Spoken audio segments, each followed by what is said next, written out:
You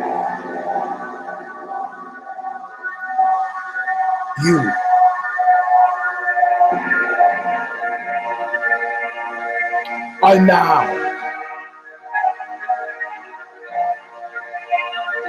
about to witness the awesome, crushing mic. You have to excuse the funny talking. Somebody gave me an uppercut today and I bit my tongue. Yeah. Gagoosh. Crushing mic. Oh, wait for it. Knuckle!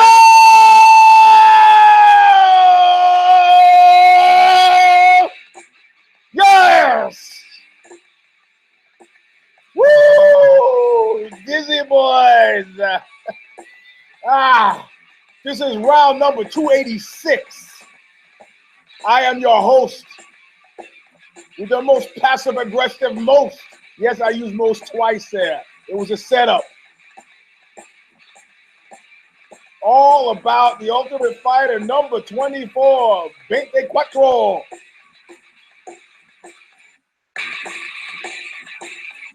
How many languages do you say 24 in?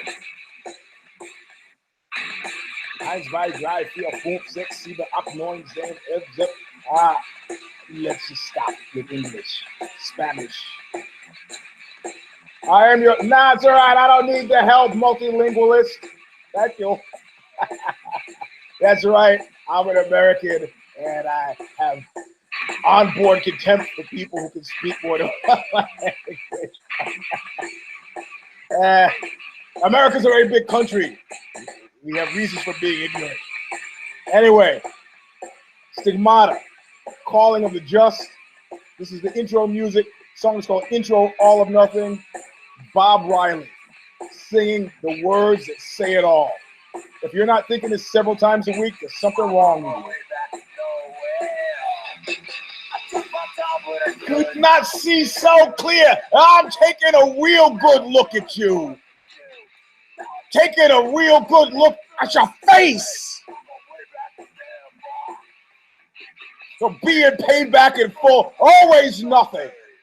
All right, my friends. All right, let's get right into it because I've been running a little bit over. I don't want to do that. I want to try to get everything in.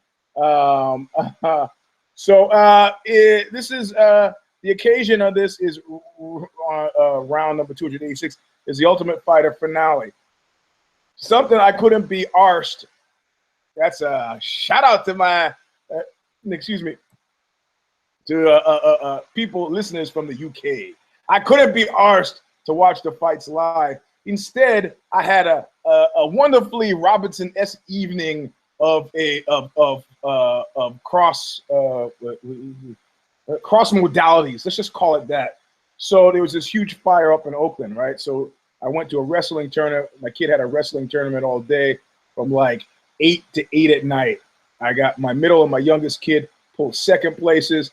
My youngest was this is her first wrestling competition, and she switched over from cheerleading squad, which some quixotic thing she thought she'd get to use all the backflips and sudden, half aerial twist that she learned in gymnastics and play it through high school. Instead, she just found herself jumping around in the cold at football games. It's like, fuck that. So she's now started wrestling with my middle kid, her older sister, who had gone to States last year. So my middle kid came in second as well. And she, of course, was outraged. She goes, maybe I should try practicing instead of laying on the mat and falling asleep at wrestling practice. This is a callback because we're going to get to Johnny Boney Joni later. And AI, Alvin Iverson as well. My youngest was, I'm talking to this fat guy photographer. He's like, yeah, you see this girl here? The whole family wrestles. The grandmother wrestled, the grandfather wrestled, the mother wrestled, the father wrestled, all the sisters wrestle, the brother wrestles. I've been over to the house. They have a full-size wrestling mat in the living room. And I was like, oh, man. And she beats her opponent like savagely. And I was like, oh, he goes, whoa, wait. Next up is her sister. And I go, I wonder what poor sucker's got to fight her soul. Wah. Cue the clown music. Lola comes out, has to fight this girl. Lola's first wrestling competition. Held the girl. The girl got a 2-point lead and won. So I'm pretty proud of Lola for her second place win. And she is closer to actually me in terms of, hey, second place. What the hell? It's not last place, not fourth place, not third place, not fifth place. I'm okay with that. You know, not like the middle kid who was also like me, was like, second place. You might as well have stabbed me in the eye. But she had an inborn excuse in that she's not been digging down deep. So anyway, that's where I was yesterday, not able to watch the fight live, but I was getting your favorite tweets and texts during the fight, which I had to summarily ignore so I wouldn't ruin the spirit of discovery that came to me by way of the fights, which I did watch today. Sorry, yo dudes in Amsterdam. That's what I was doing when you were texting me. I was actually watching the fights. So anyway, you know, as we come up to the end of the year, everybody starts talking about, you know, you should do a year-end show. You should, you should. I'm laughing, Mr. Gerwitz, at the Jumanji, but I'll explain that in a little bit. Apparently, The Rock, Dwayne Johnson, can you smell what The Rock is cooking, is a fan of Knuckle Up? I don't know about that. I think he just used hashtag Knuckle Up just to fuck around. But to make sure he sees Knuckle Up at this point, everybody has got to use hashtag Knuckle Up for every single one of your photos, no matter if it's not related, if it's whatever it is. Picture your cat, hashtag Knuckle Up. Picture your mother, hashtag Knuckle Up. Picture of your private parts, hashtag Knuckle Up. Every time. Get Dwayne The Rock Johnson to help us out. That's, hey, we're not asking for a handout. We're asking for a hand and a handout. So anyway, that's where I was watching the fights, and I had to ignore your feverish text because I was being a good sports dad, which amounts to not threatening the other fathers with parking lot violence in my case, and not telling my kids, I'm going to kill him if you don't win this match. So I did that afterwards. She goes, I won, Dad. I go, I got here at 8 o'clock in the morning so I could see every one of your matches. How come? Because they had a second room and I couldn't find. Who was your coach? Well, Ruby was the coach.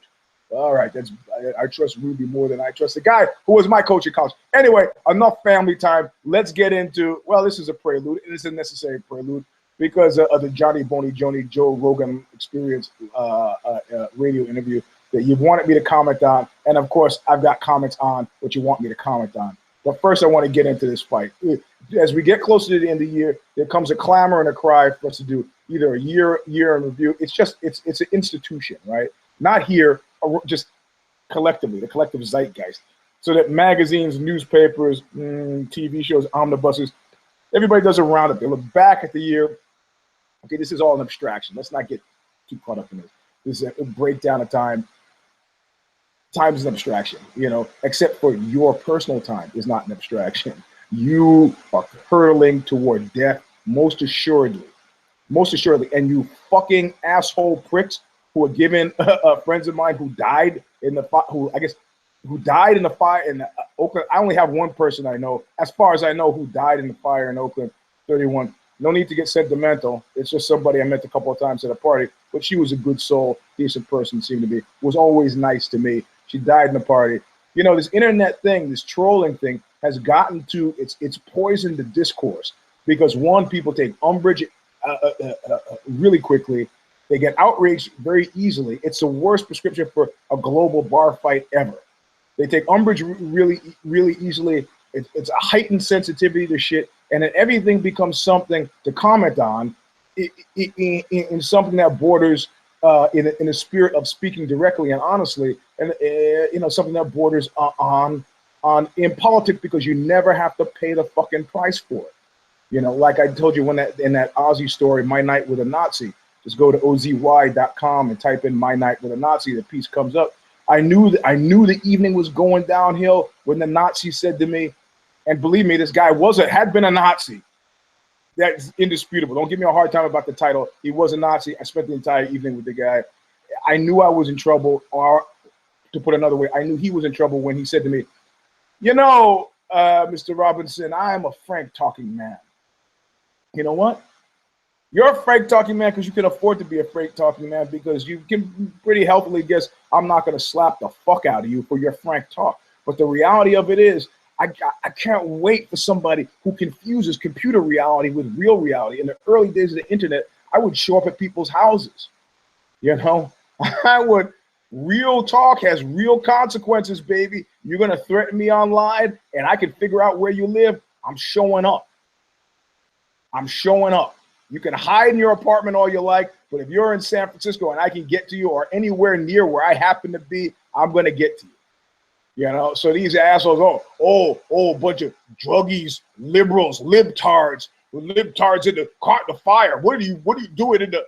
Oh, I see. I'm not offended at your stupidity. I always knew you would fail, but never quite so spectacularly. But you know what? Like I told some guy who got another guy who got an internet fight. Well, I got to do an actual fight with him, that he blew it out of proportion and is trying to get some kind of online lynch mob going. He said, when these guys come back to Texas, we're going to get their ass. I go, you know what? I understand as well as anybody trying to sell a few records. I understand trying to build a sense of esprit de corps between the people who like your music. And no easier way to do that than a fictional world of us's versus thems.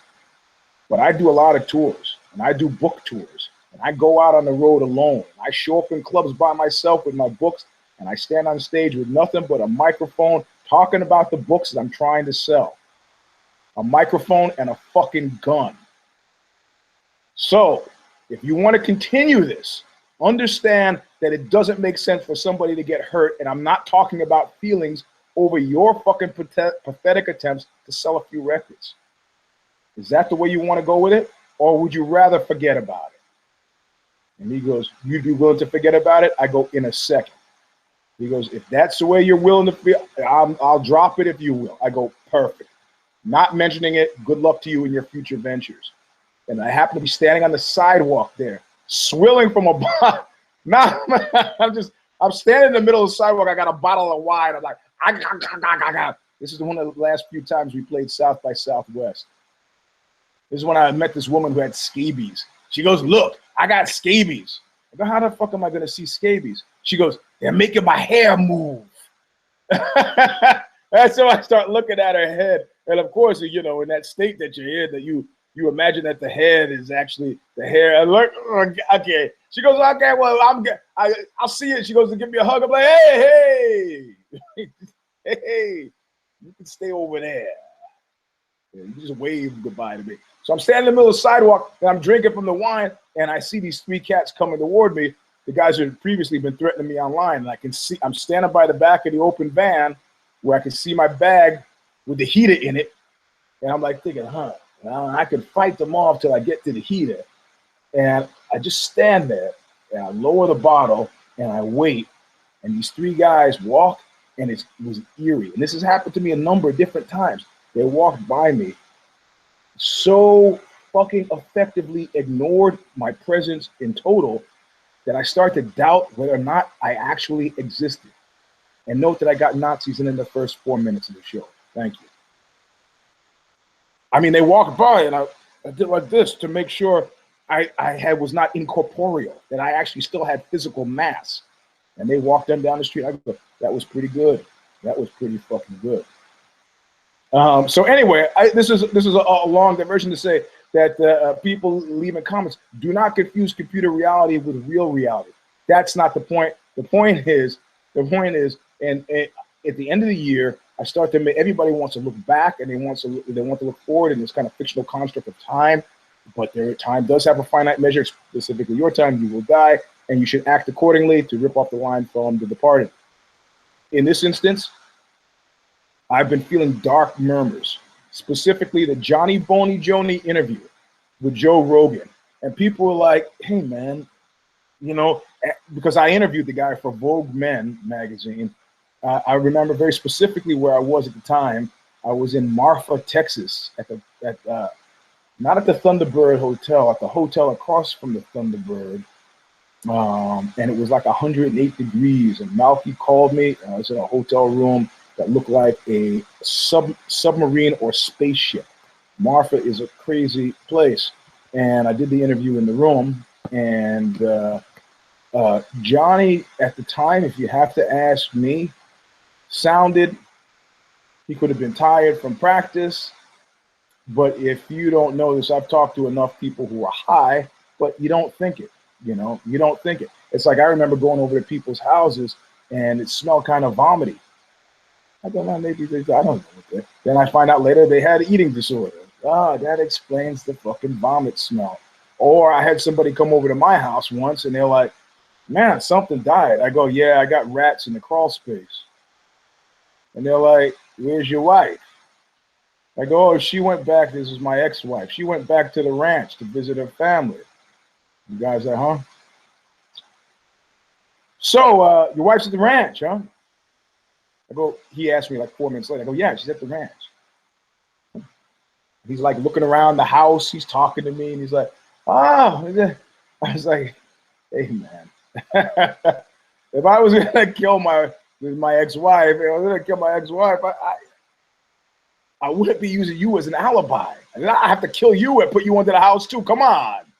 Wise the fuck up. And he's like, yeah. Like he wouldn't buy it, right? He wouldn't, absolutely wouldn't buy it. So I'm used to talking to people who are high, but you just don't think they're gonna be fucking high. Given the time of day, yeah, he was in New Mexico. I was in Texas. We were probably an hour apart. It wasn't very late. I don't know. So he gets on Joe Rogan, and he's doing the, he is being frank. In his frankness, what's revealed to me single-handedly is that there's this kind of great bifurcation in his personality. In other words, we come once again back to cynical opportunist and true believer. And what I've said before, in a lot of ways, a true believer is much more dangerous than a cynical opportunist. Because a true believer is rigid. And Johnny Boney Joni's rigidity breaks down along this understanding of himself that he's labored under his entire life as a son of a fucking minister. And I was talking to this guy, Detective Freddie Santoro, New York City police detective, but his specialty was organized crime. And he says, and if you can go, crime all the time. I did a video series for Ozzy. You can go and check it out. And he says at one point, what makes a bad guy a really bad guy? A bad guy that's a really bad guy is a bad guy that seems like a good guy while being a really bad guy. He talks very specifically about the Gemini twins. These two guys weren't actual twins, but used to hang out at the Gemini Club. Model, handsome, used to dress really nicely, tall, thin guys, cold-blooded killers. They wrote a book about them called The Murder Machine even. Or killed over 200 guys. He goes, these guys killed in furtherance of criminal enterprise. They were not psychopaths in the same way that Dahmer was a psychopath. But they killed 200 people. They would throw a towel over the head, shoot them in the head, cut them in the bathtub in the club. That actually went into the club, which is now a church, cut them up in the bathtub, and came out of the service entrance, deposited the body parts all over Brooklyn. He goes, but at the same time, these guys would hold the door open for an old lady. They would help a kid who was lost. If you saw them on the street, they would seem like the nicest guys in the world. As long as you didn't stand, like I say in the book, A Long, Slow Screw, as long as you didn't stand between them and a dollar, these were good guys. There's a reason I'm mentioning this in connection to Johnny Boney Joni. His understanding of himself is fundamentally, he believes to his core, the heel thing is not even somebody he recognizes. You understand what I'm saying? This is not a person that's known to him. It's like that movie, The Stepfather, where he says, oh, my mother died or my first wife died in a car crash, and his wife at the time, because he goes systematically marrying these different women and murdering them for their money.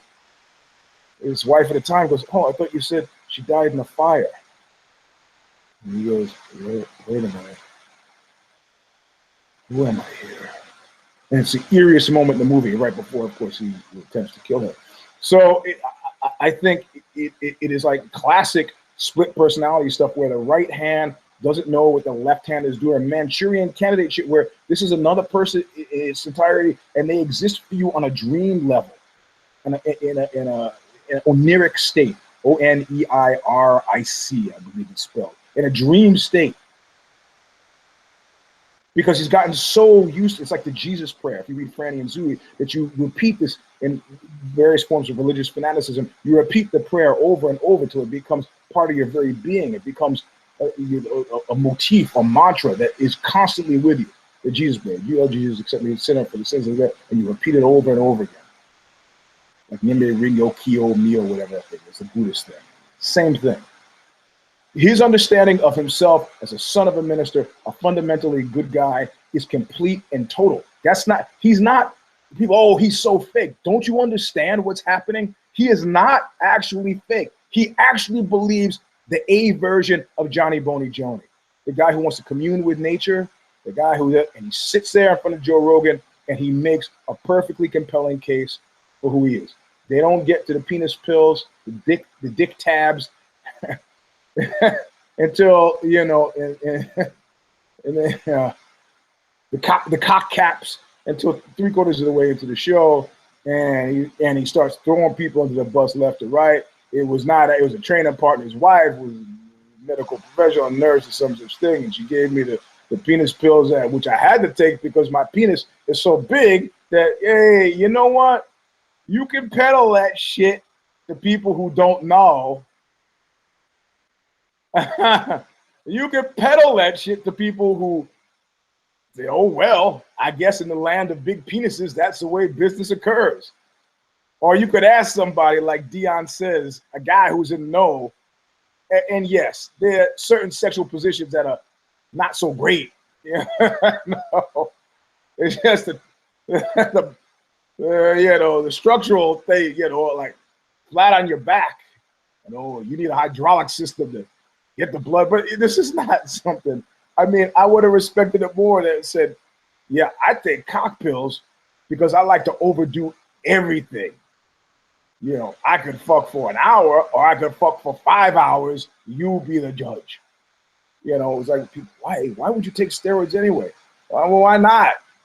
I used to bench press 355. Wouldn't it be fun to bench press 405? I guess so. And you can tell if a guy knows his weights if he knows his plates. 405, 4 wheels, baby. Figure it out. 90 pounds of plates, 45 each side, 45-pound bar. Do the math. So in his mind, he's doing this completely virtuous thing of, I'm talking about the penis pills. I'm really forthright about the penis pills. I have addressed one of the most embarrassing. Can you not see the virtue? And that's fine. But what disturbs me more than anything else is that the screen between the personality that's recognized and the unrecognized personality is so complete that it's like somebody has to tell him. And he says, like my kid who's sleeping on the mat at practice, creating a causes, there's a phrase, causes belli, cause for war, there's a cause for loss. And he was very open about it and says, look, I did this in order to create a screen for myself. So he identifies a screen to a certain degree, to make a screen for myself to explain away a loss. Well, you know what? You know what you use to guard against losses? Wins. And I can't actually believe that after that run that included Shogun, the run that included Shogun, his rise to the top. If you remember, I can't remember the other 3 people. I think Rashad, Shogun, and there were 2 others in there that nobody thought, oh, this is going to be a great matchup. He's not going to. That run. Tyson said it best, success breeds confidence. Confidence breeds success. That's it. You can't tell me he still needed to get tooted up to make it through that. And if you're talking about alcohol, it's a smart move. Don't be like that guy at Adobe. A friend of mine at Adobe said, I got a drug problem. And they can put him on disability. And he said, I got an alcohol problem. They put him on disability. Don't down a Shalala me on my show. I know you've heard it before.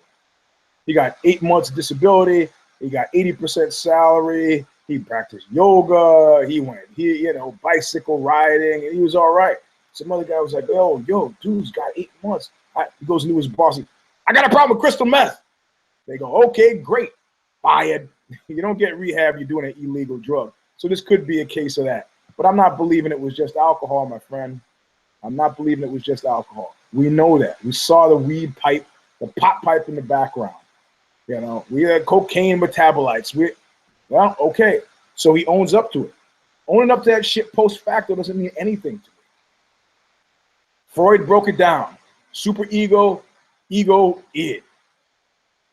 If your ego is not capable of recognizing the super ego, the good part of Joni Boney Joni, the son of the minister, guy who's just really trying. If your ego doesn't recognize that the id, the guy who does whatever he wants, whenever he wants, is an ever-present threat. If he doesn't negotiate a truce like most of us have to do between the super ego and the id, he's fucked. And certainly a $4 billion organization cannot continue betting on this guy. Moreover, if you're a fan, you can't continue being a fan of this guy. I love this guy. I think that his talent is off this chart, but it's clear to me, like the accidental tourist, it's an accidental talent. It's not how good he is, it's how good he could be. And how good he could be is something that may never happen. Because, you know, the bigger the black, the bigger they want a case of that booty, to quote Chuck D. The reality of it is, once you get into that system, you never get the fuck out. I was on probation once. Guys, I said, how long is the probation? That was 18 months. I was like, see you in 18 months. From that point on, 25-mile-an-hour zone, I'm driving 25 miles an hour. Stop sign, stop at that fucking stop sign. Yellow, stop at the yellow light. I gotta get out of the system, because once you get fucked into the system, you never get out. Got a failure to appear, clear that shit up. Like I used to say when I did collection, ignoring this won't make it go away. So there you go. You got my unvarnished opinion on it. You know, dude. Again, though, this is my segue. WME is fucking genius. Because I guarantee you, the bald one would have let him sit there and, well, the best of luck to you, kid. Hope to see you in July. And I said, no.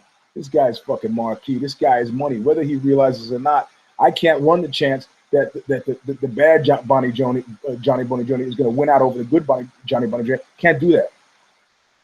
Why not? You got to create a presence for this guy other than a now failing TV show, The Ultimate Fighter, of which the finale that we're seeing here and that we're going to talk about in a second. No, get him fucking working. If he has to go on Ellen DeGeneres and talk about dick tabs, penis pills, get him on Ellen DeGeneres to talk about penis pills. If he's got to go on Jimmy Kimmel and talk about the angle of the dangle and the prospect of prodigious penises and the need to amp them up so you can continue to get an erection, do what you got to do to keep that guy in the press. The guy has got you. Clearly, you can't idle hands in the devil's playground. You can't leave him lay. You get it. He's on the payroll. He's drawing a fucking paycheck. Well, you know, he doesn't fight. He doesn't pay unless he gets fight. Yeah, but he's got the health insurance. The guy's got his total compensation. He's still an employee. Total compensation. Get him working. Do a press fucking. It's like, remember we always used to complain, how come the UFC does not take seriously a fighter development? Just like Hollywood and the music industry has artist development, A&D. You know, they should have. With Joe Silva just picking the fights, it's not if you got to develop the talents in the TV show. Let everybody get lazy for a long time. It's not even whether the TV show does or doesn't. It's how WME works and how Hollywood works. You have to develop star talent.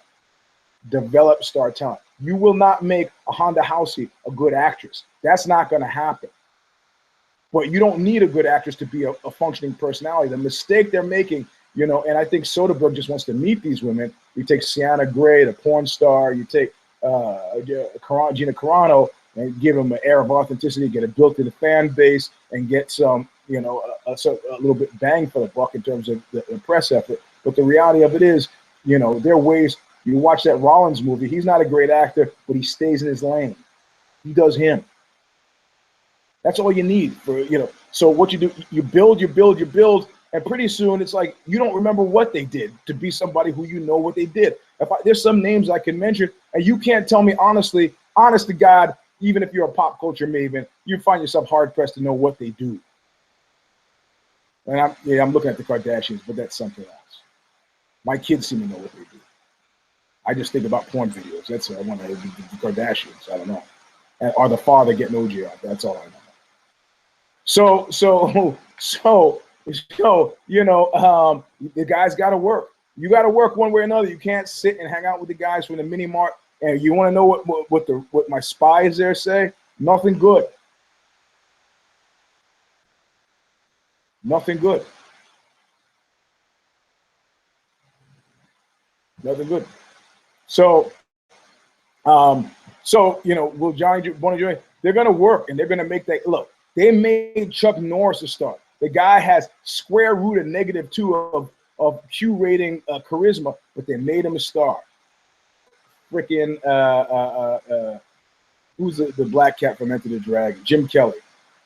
Oodles more charisma, just bad. He clearly pissed somebody off. I don't know who or how he did it, but for that guy not to get a bite. Fred Hammond or Williamson had more of a bite than Jim Kelly, and Jim Kelly had much more natural charisma, but whatever. And those of you giving Joe Rogan a hard time for being softball-y and Oprah-esque, what can I say but, you know, there's nothing keeping Johnny Boney Joni's ass in that chair. You got to understand how interviewers do things. It's like developing a symphony. You know, if you start out with Johnny Boney Joni on Joe Rogan Experience, John, dick pills, street overlord, why?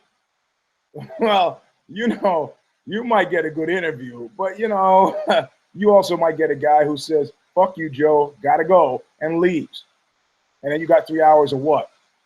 Johnny Boney Joni explodes. Could he be juicing again? Okay, yo, dude, you got to sit in the booth. You got to talk to these guys. You got to. No, this is again go back to the community of internet community, computer reality, not real reality. You will get fucking approached. So this is my attitude about the Johnny Boney Joni interview. I think Joe Rogan handled it well. I think Johnny Boney Joni has indicated, I think you yourself don't even know what you yourself just said. I think that's where we are with that. But anyway, let's get to the fight. Sorry it took this long. I had to address it. And I'm also going to address before we get to the ultimate fight, because there were a lot of don't cares on the fight. If you can see my tote sheet, I've only got 5 cares on the fight. Can you see it? You can see it. So, but I want to say, I think also, and this is apropos of where I'm going to get to with WME's genius, I think Conor McGregor is playing a dangerous game. Oh no, no. And you know what clued me in? Not him getting the California license, but them boxing license, but them asking the bald one, well, what do you think about Conor getting a boxing license? And he goes, oh, who knows what Conor does? And then somebody, where's the phone? Somebody said, gave them a hard time. It's like, you created Frankenstein's monster, and now Frankenstein's monster is ravaging the countryside, and you act shocked. And I was like, that's pretty trenchant commentary. I think it was a D-man who delivered it. I cannot find the phone. I think it was a D. Oh, here we go. I think it was a D-man who delivered the commentary. But I was agreeing with it at first. I started thinking about it. I was like, no. Let's run back the tape, Mr. Zapruder. Because who knows what Conor is up to? Who knows? This is not Alfred E. Newman. What? This is Alfred E. Newman. What? Me worry? Gap tooth smile. Eh. He didn't sound worried at all. Yeah, he's that old lovable Irish eccentric. Yeah, that Mick Marvel. Well, they don't give a fuck. Get your boxing thing. You know, we'll get points on your boxing match. You'll come back. You know, because you become a money machine. You're a little dancing monkey, a little Irish dancing monkey. You know, and if you don't think Conor's sensitive to that, you should know that that's smarted. I would be very surprised if the bald one didn't get a tweet or some response to that and said, funny, huh? Funny, huh? Okay, let's see if you think this is funny. Me against Mayweather, 25 mil. It's like, good, go get the money. You're under contract to me. Tell you what, I'll let you out of that contract for this fight. Oh, the Ali Act. It's boxing. You can't. Yeah. You know what? Hey, what did the Donald say? Sue me. I got more money than you. I will spend you into the ground. Go ahead. You're rich. You're not wealthy, son. So, he becomes this oddity, the lovable eccentric. Oh, that Connor. It's a new sitcom. Oh, that Connor. And he comes out with his walk, and then he says he's eating a bagel, and he says something wacky, and they go, oh, that Connor, exclamation point. No, that's not where you want to be. Nobody was going, oh, that Michael Corleone. Okay, that's a fictional character, I know. Nobody said, oh, that Hitler. A new comedic sitcom, colossal proportions. Oh, that wacky guy with a funny mustache. That Hitler. Hey, I think we should rearm the Rhineland. Hitler. No. This is not comedy. This is serious business. And if you think tri-level chess only happens when you're sitting at the chessboard, that's the nature of it being tri-level, baby. It happens above you, it happens below you, and it happens where you are. You become an oddity. People are less interested in you as a fighter at this point than as a character that fights. And that's fucked up. That is fucked up. Because if you think that the WME is trying to figure shit out, and I've been under the impression, based on the comments, that people are saying, they're 2 steps behind. When are these guys going to catch up? Their learning curve. And now, after watching the Ultimate Fighter 24 finale, I've come to the conclusion that 2017 is Jake, baby. It could be completely okay, because suddenly I had a sneaking suspicion that they weren't 2 steps behind, but rather 2 steps ahead, and it's us who are catching up. Let's go through the card. And I'm going to have to tell you, you know what? I don't watch the don't cares at this point. If I'm doing, like, I'm at my kid's thing, so I got to watch the fights today. Unless you guys tip my hand. Somebody texted me. I don't know who it was. So Devin Clark, Josh Stansberry, I didn't give a fuck. And I still don't. Haven't watched it yet. I'll watch it when Georgie B sends it to me. I'll watch it, but I haven't watched it yet. I watched the five that I picked. Elvis and Anthony Smith didn't give a crap. And I almost would have picked, if I had, I would have picked Elvis and he would have lost. So that's okay. Some of you contacted me because of Jamie Moyle, but I got the very strong sense that you were probably somebody who worked with Jamie Moyle, because I started watching the fight, and about halfway through, I'm like, yeah, okay, yeah, this is great. There's sometimes I watch people in practice and they're having a good day, and I'm like, I'm not seeing shit that's revelatory. Brandon O'Reilly and Dong Hyun Kim. I didn't care about that. We should. I mean, that would have been great for Kid Nate. Pacific Rim enthusiast like he is, he probably would have picked Kim, but I just didn't care. And neither did he, in actual fact. Rob Font and Matt Schnell. If I had picked somebody, I would have picked Font.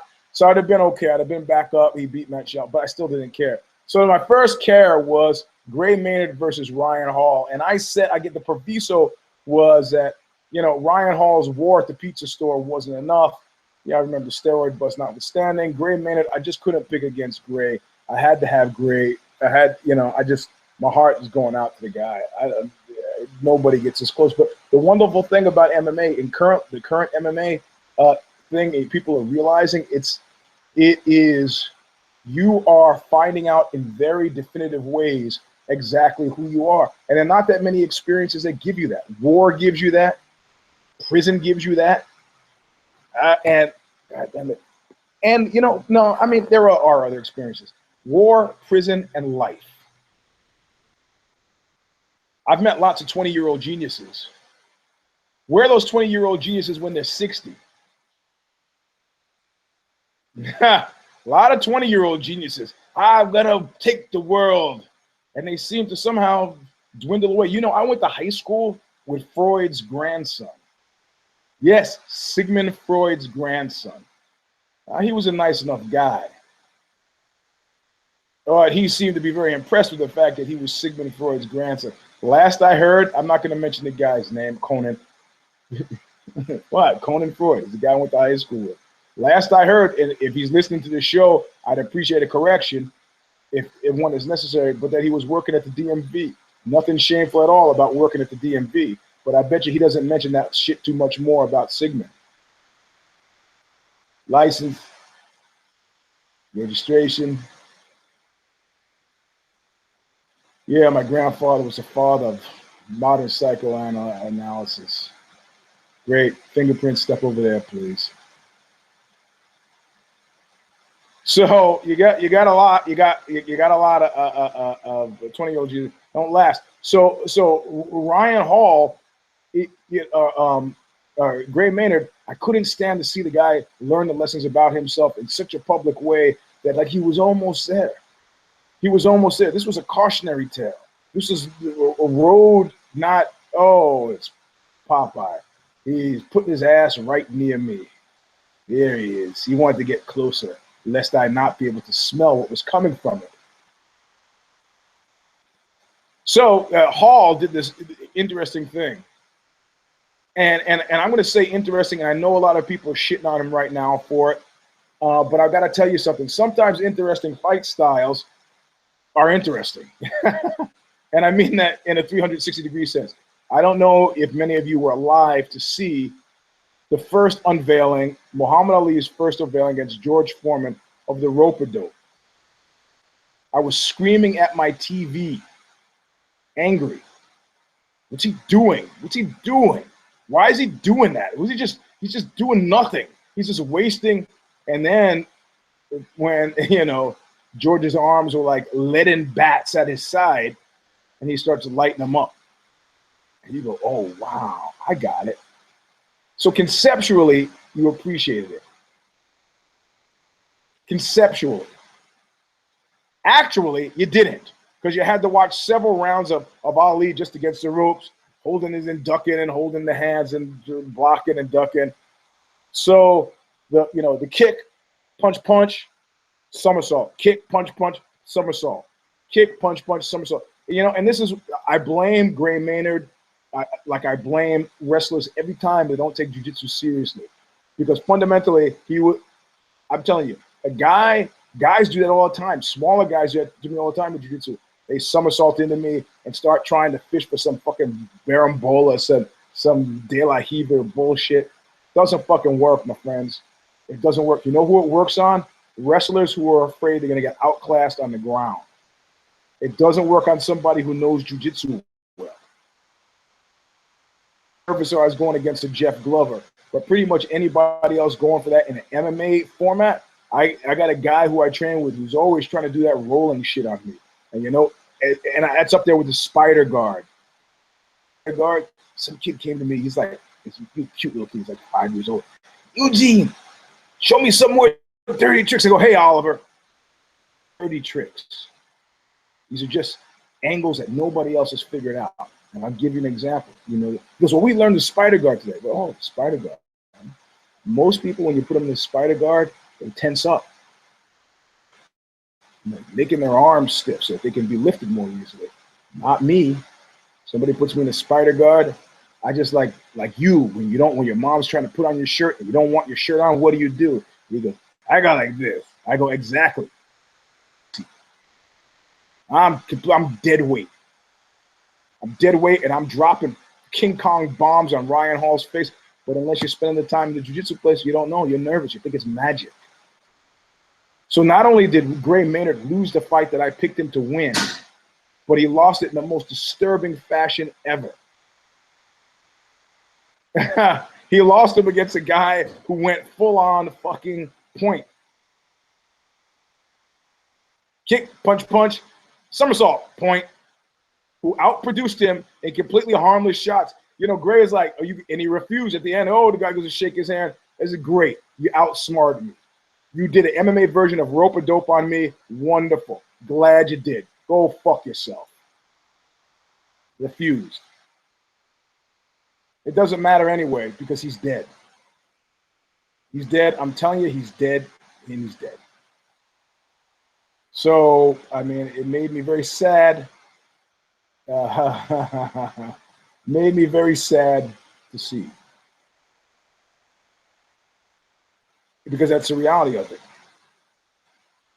And again, it's not many professions where this is the case. You know, I've had journalistic high points, interviewing Halle Berry, you know, hanging out with Billy Bob Thornton. And I've had journalistic low points, city council meetings, reviewing city council meetings and positions for social responsibility, just really dull stuff. And then I have high points and then more low points. You know how one of my highest points was when I gave Prince the high hand, but didn't do the interview because I had to go to Japan. I'll interview him some other time.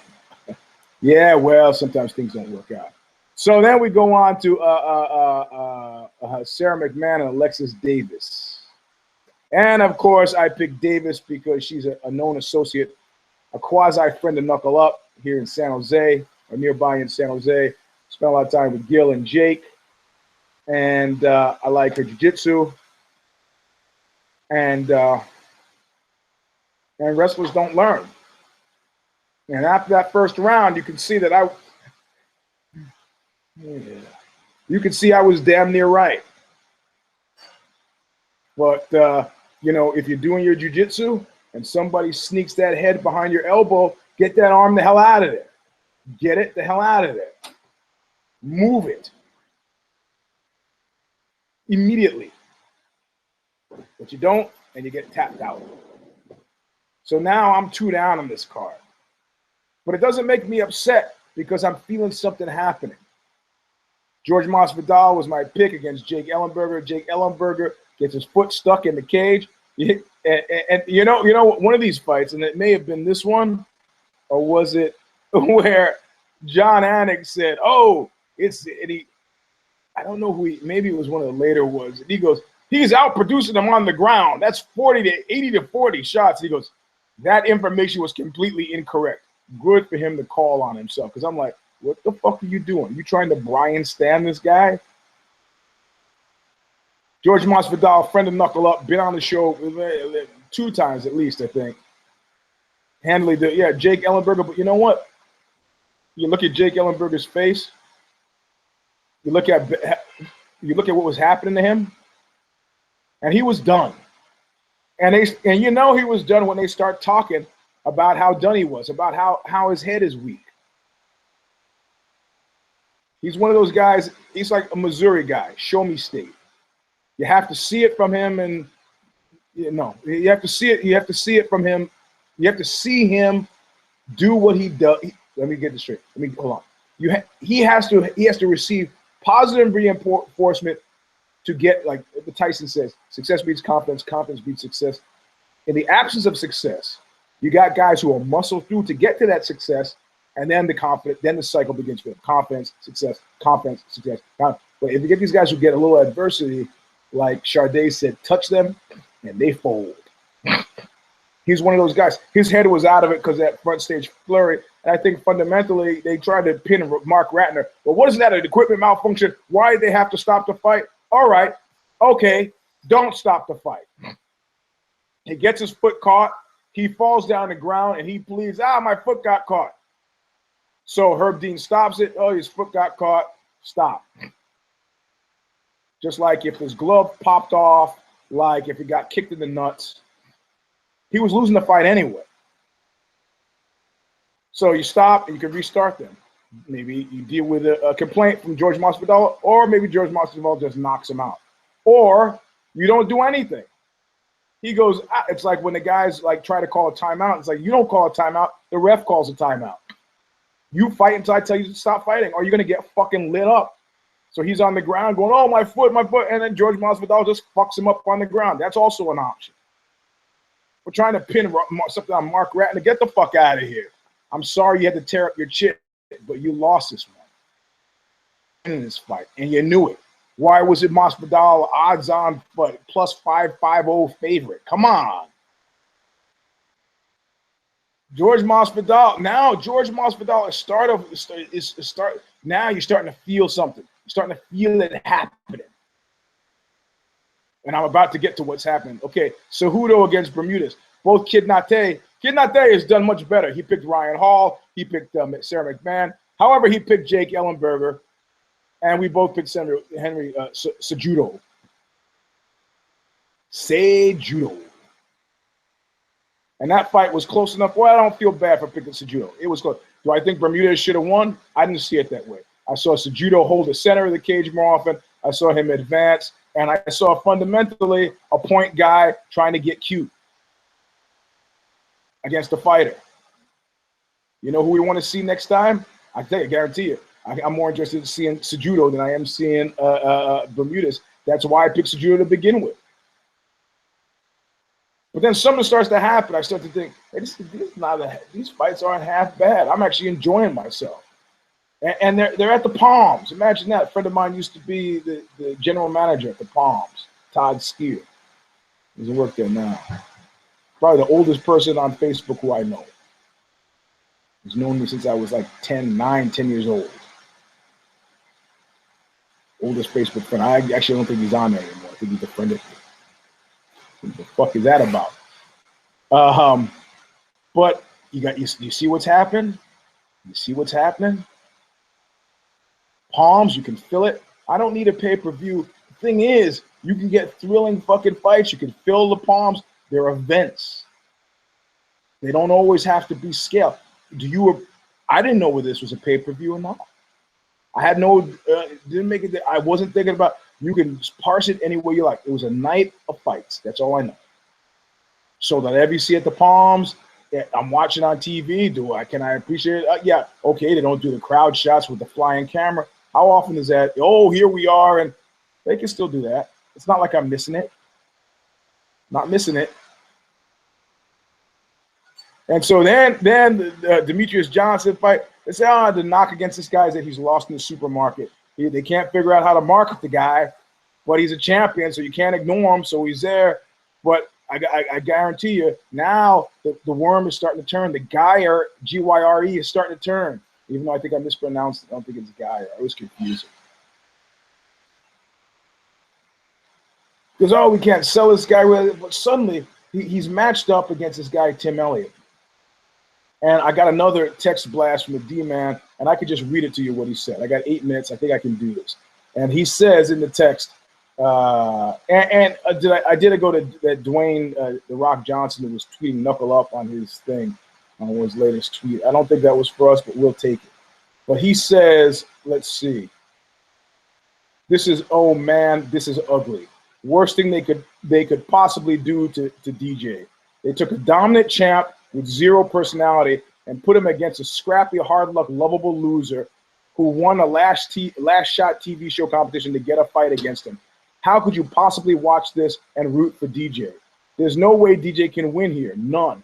At best, a jobber took him into the 4th round. DJ is the first champion in the Lost Battalion. Only way out is to announce he's joining the MMA. At least then he looks like he's doing something magnanimous to help his fellow man. And if the Baldwin tries to fuck him, he gets some sympathy. I think you're wrong about that, man. I think you're actually wrong about that. I think this has got WME's fingerprints on it, and I think the fingerprints say one thing.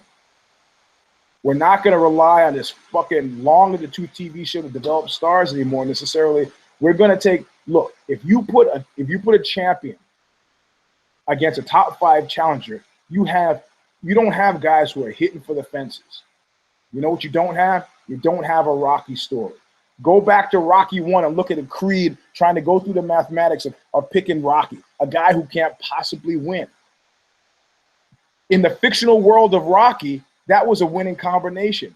In the real world of box office fucking totes, that was a real fucking win. The underdog, Adrian, or Raging Bull. I didn't go down, Ray. I didn't go down. Oh, he lost the fight, but he didn't go down. He's holding on to the rope and blood is dripping off. He didn't go down. It's a winning combination. He said, so D-Man is saying, Demetrius couldn't win anything. He looks terrible. He looks terrible. He looks terrible.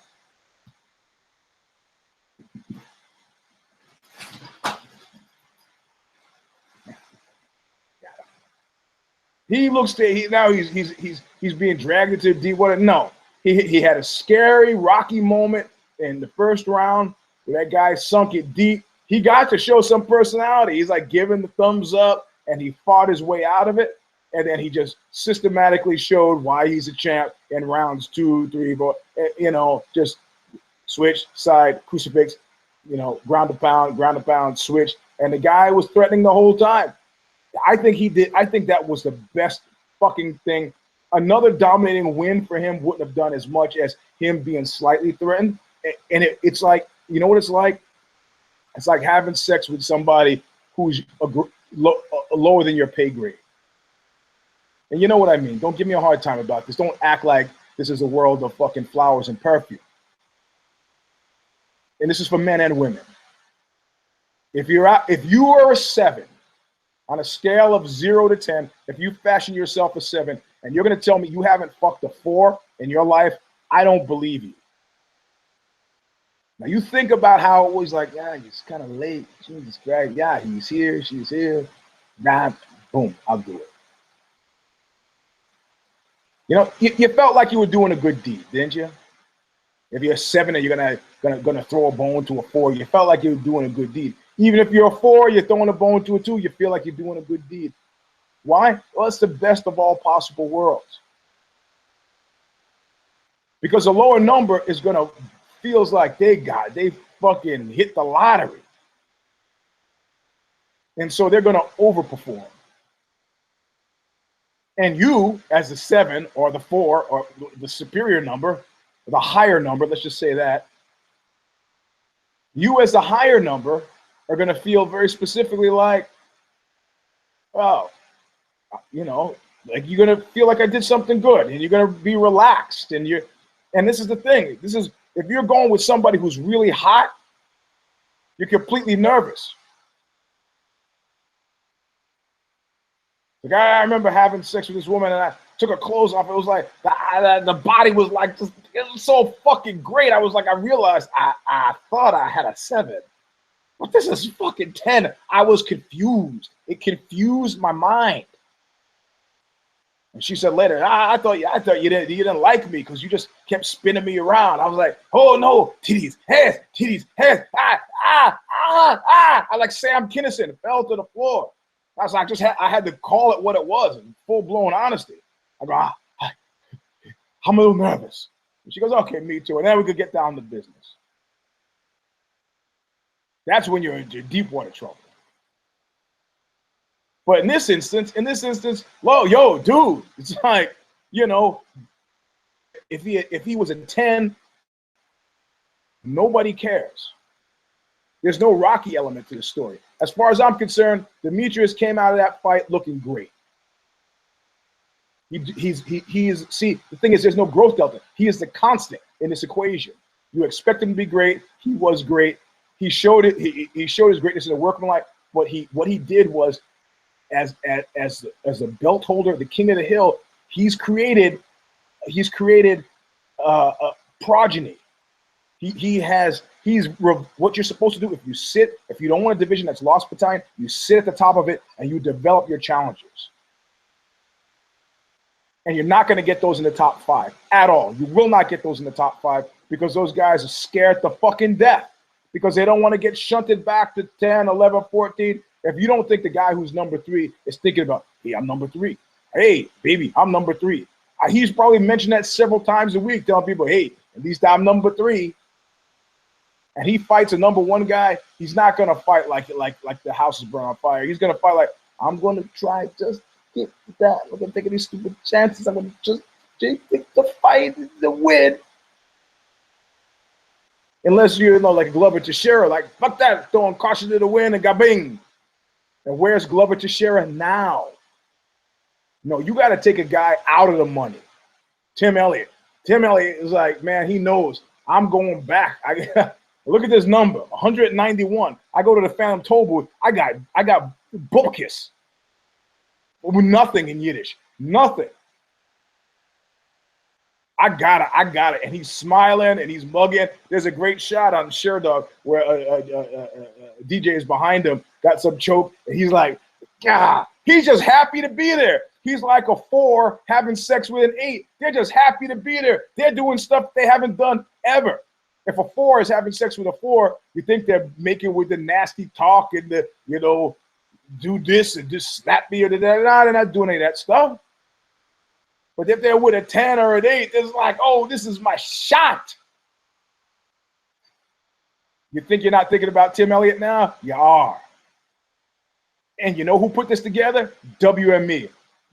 Money on it. Money on it. Artists in development, nobody but them is taking it seriously because they're not looking to develop them for the fucking niche.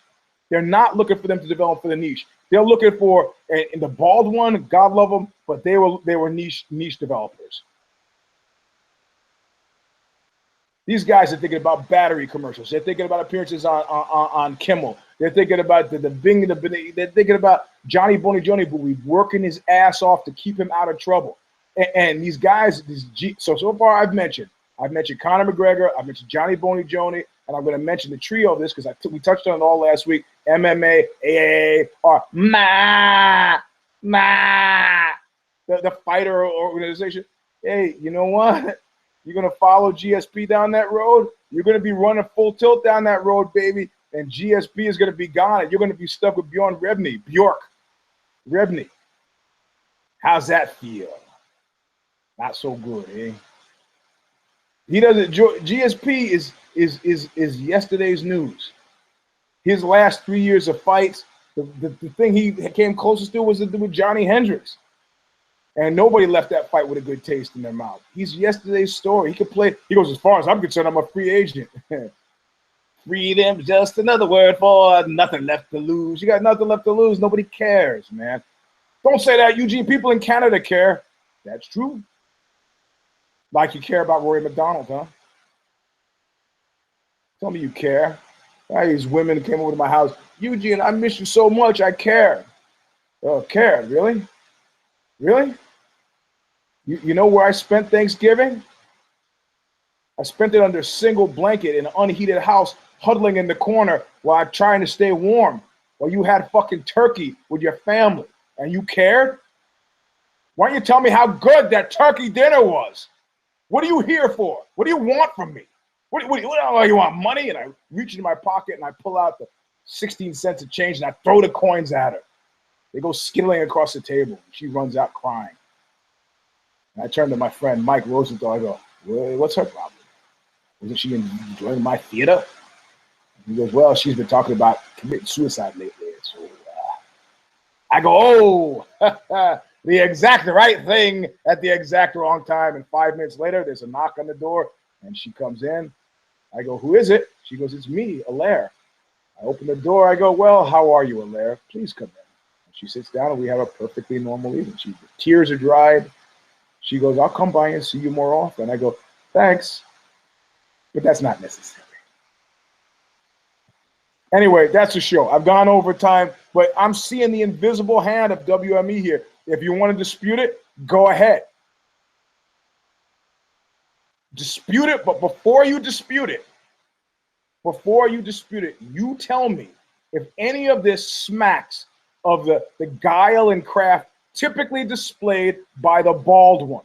You tell me if anything you're seeing now smells like anything that the bald one has done before. You tell me if 2 years ago you see the bald one going, oh, that Conor, or GSP hanging out with Fedor doing some MMA my association. You tell me if he'd handle it the way he's handling it. Nah. And if you think Ari Emanuel has got something more important to think about, you're absolutely wrong. They've gone to the mattresses with creative artists, and you're seeing a fight that's going to cut across all kinds of boundaries. All kinds. Because these guys represent every person you've seen in a movie this weekend is represented by one of those two. This is a war for it all. And these people are all foot soldiers. It doesn't matter to fucking Ari whether Conor McGregor is a fighter without portfolio, whether he fights Mayweather or whether he fights in the UFC. He's a money machine. He's not a fighter. Those of us who like the fight game like fighters. He'll realize where he is, and he should be realizing it now when the bald one goes, oh, that Conor. You're a figure of fun, my friend. Towing an armored truck behind you. Great. Great. Re-examine what's going on. Right now, you got more money than Croesus. Enjoy it. But stay relevant. It's a caution. Stay relevant.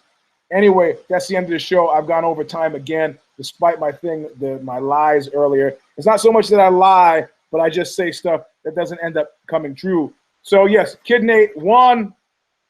I picked George Masvidal and Demetrius Johnson, and so I got 2 right on a card that Kid Nate got 1, 2, 3 right. So he bested me this week. Admitted, noted. Anyway, this is the end of the show. We'll see you later on in a couple of days. I see some notes from Kid Nate about if I did it, as well as the Care Don't Care, because we got Derek Lewis coming up this next week, and Derek the Beast Lewis has been complaining about his money as well. So we will see you soon. Do not get hurt. Sleep tight. Check out the link below and in the intro stuff that I write for Bloody Elbow. I put the link to this article. You'll like this article. You'll like this one. Check it out there. Anyway, we'll see you soon. Look what you made me do!